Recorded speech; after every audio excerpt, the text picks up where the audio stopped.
Assalamualaikum warahmatullahi wabarakatuh.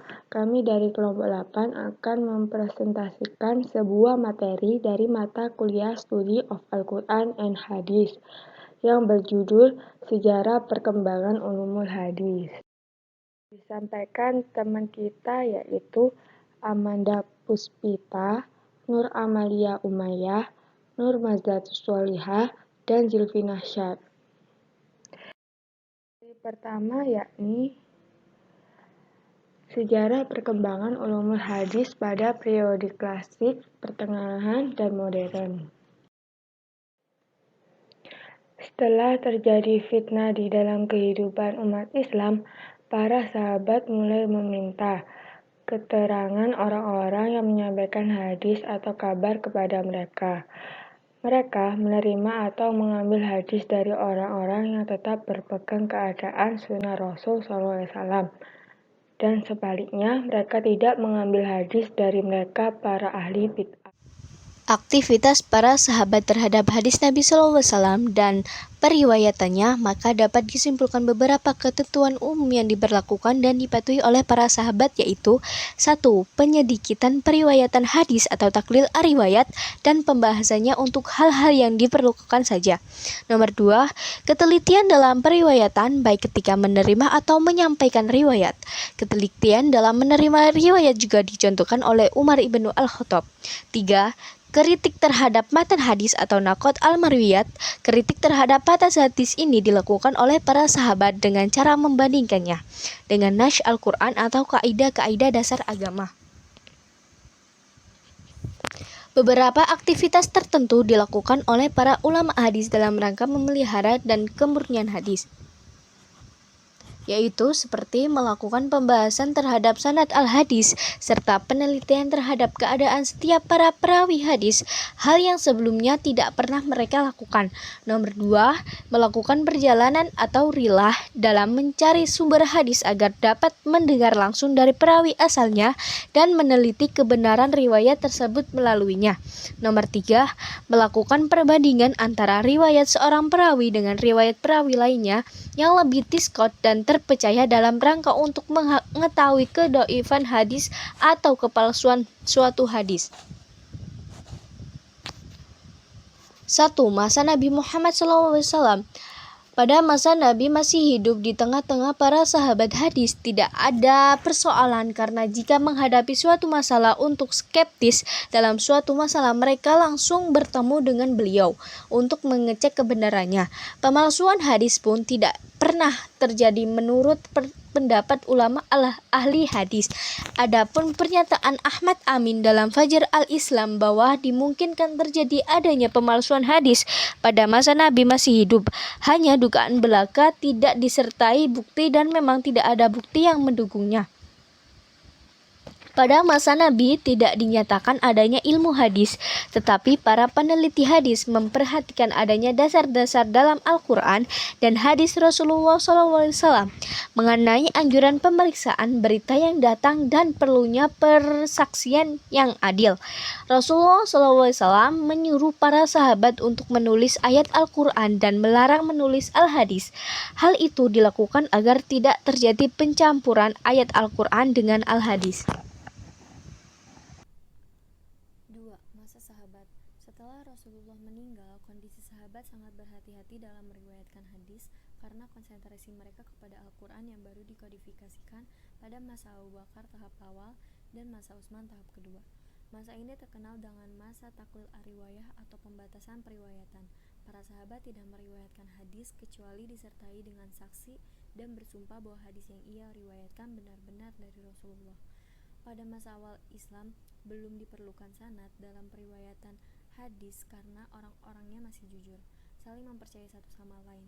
Tetapi setelah terjadinya konflik fisik atau fitnah antar elit politik, yakni antar pendukung Ali dan Muawiyah, dan umat berpecah menjadi beberapa sekte, Syiah, Khawarij, dan Jumhur Muslimin. Setelah itu mulailah terjadi pemalsuan hadis atau hadis maudhu dari masing-masing sekte dalam rangka mencari dukungan politik dari massa yang lebih luas. Pada masa ini dapat disimpulkan bahwa ilmu hadis sudah timbul secara lisan dan eksplisit yang dibuktikan dengan keharusan mendatangkan saksi dan bersumpah. 3. Masa tabi'in. Para ulama membendung hadis dari pemalsuan dengan berbagai cara, di antaranya memeriksa kebenaran hadis dari segi rawi dan sanadnya. Isnad atau sanad bagian dari agama. Jikalau tidak ada isnad, sungguh sembarang orang akan berkata apa yang dikehendaki. Perkembangan ilmu hadis semakin pesat ketika ahli hadis membicarakan tentang daya ingat para pembawa dan perawi hadis kuat apa tidak atau dobit, bagaimana metode penerimaan dan penyampaiannya atau tahammul wa'ada, hadis yang kontra bersifat menghapus atau nasikh dan mansukh atau kompromi, kalimat hadis yang sulit dipahami atau gharib al-hadis, dan lain-lain. Akan tetapi, aktivitas seperti itu dalam perkembangannya baru berjalan secara lisan atau syafawi dari mulut ke mulut. Ketika pada pertengahan abad kedua Hijriyah sampai abad ketiga Hijriyah, ilmu hadis mulai ditulis dan dikodifikasikan dalam bentuk yang sederhana, belum terpisah dari ilmu-ilmu lain, belum berdiri sendiri, masih campur dengan ilmu-ilmu lain atau berbagai buku atau berdiri secara terpisah. Misalnya ilmu hadis bercampur dengan ilmu ushul fikih, seperti dalam kitab Ar-Risalah yang ditulis oleh Syafi'i, atau campur dengan fikih seperti kitab Al-Um dan solusi hadis-hadis yang kontra dengan diberi nama Al-Ikhtilaf Al-Hadis karya Asy-Syafi'i. Masa keempat, masa tabi'in.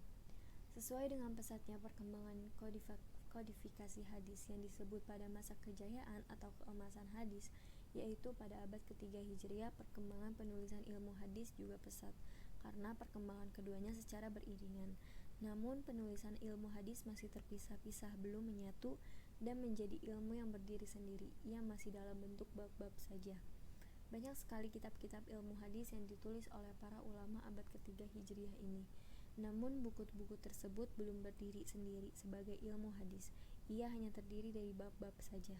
Ringkasnya, kitab-kitab itu mengenai al-jarh wa at-ta'dil, wa at-ta'dil, ma'rifat asy-syahabah, thori ar-ruwah, ma'rifat al-asma, wa al-kuna wa al-alqab, tawil mushkil al-hadis, ma'rifat an-nasih wa al-mansukh, ma'rifat gharib al-hadis, dan ma'rifat ilal al-hadis.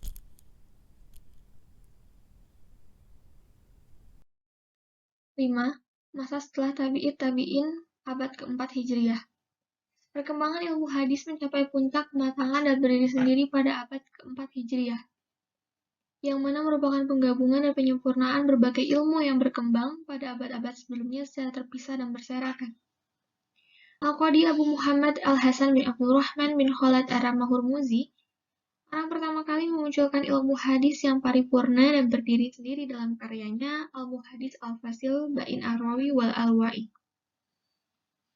Tetapi tentunya tidak mencakup keseluruhan permasalahan ilmu, kemudian diikuti oleh Al-Hakim Abu Abdullah An-Naisaburi yang menulis Ma'rifah Ulum Al-Hadis tetapi kurang sistematik. Al-Khatib Abu Bakar Al-Baghdadi yang menulis Al-Jami' lil Adab As-Syaikh wa As-Sami, dan kemudian diikuti oleh penulis-penulis lain sebagaimana berikut ini. 1. Al-Kifayah fi Ilmi Ar-Riwayah dan Al-Jami' li Ahlak Ar-Rawi wa Adab As-Sami oleh Al-Khatib Al-Baghdadi. 2. Al-Mustakhraj ala Ma'rifah Ulum Al-Hadis ditulis oleh Asy-Asbahani, pelengkap kitab Al-Hakim. 3. Al-Ilma ila Ma'rifah Ushul Ar-Riwayah wa Taqid As-Sama oleh Al-Qadi Iyad bin Musa Al-Yashubi. 4. Ulum Al-Hadis oleh Abu Amr Usman bin Abdurrahman Asy-Syahrazuri yang dikenal Ibnu Asy-Syalah. 5.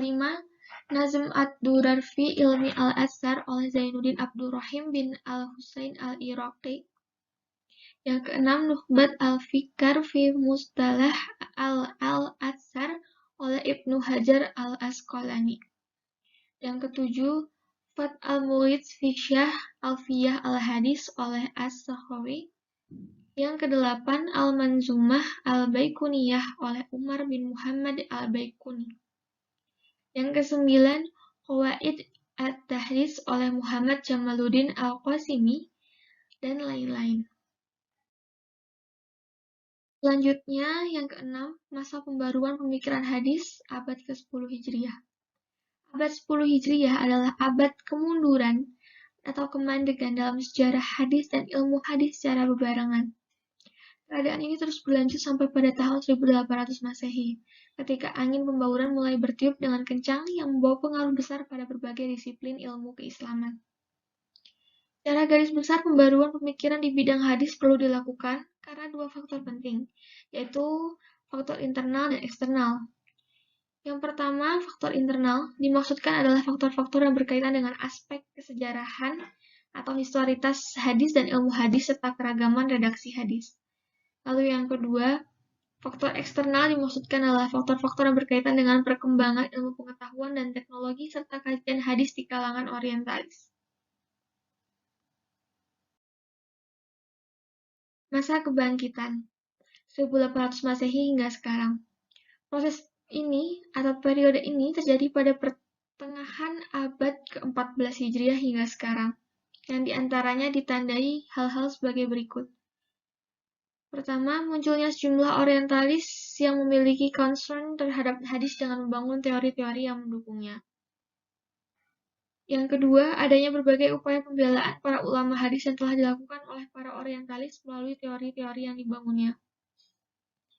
Yang ketiga, munculnya beragam kajian dan studi tentang hadis dan ilmu hadis melalui berbagai pendekatan, baik pendekatan yang berasal dari ilmu hadis secara genuine maupun pendekatan yang berasal dari disiplin keilmuan di luar ilmu hadis, terutama pendekatan ilmu-ilmu modern yang digunakan untuk memahami makna hadis sehingga diharapkan dapat menjelaskan dan mendialogkan hadis dengan persoalan-persoalan yang terjadi di era modern.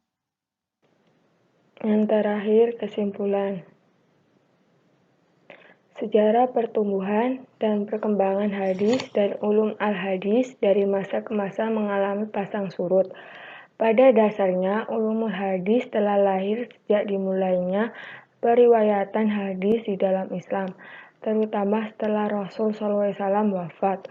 Ketika umat merasakan perlunya menghimpun hadis-hadis Rasul, dikarenakan adanya kekhawatiran hadis-hadis tersebut akan hilang atau lenyap.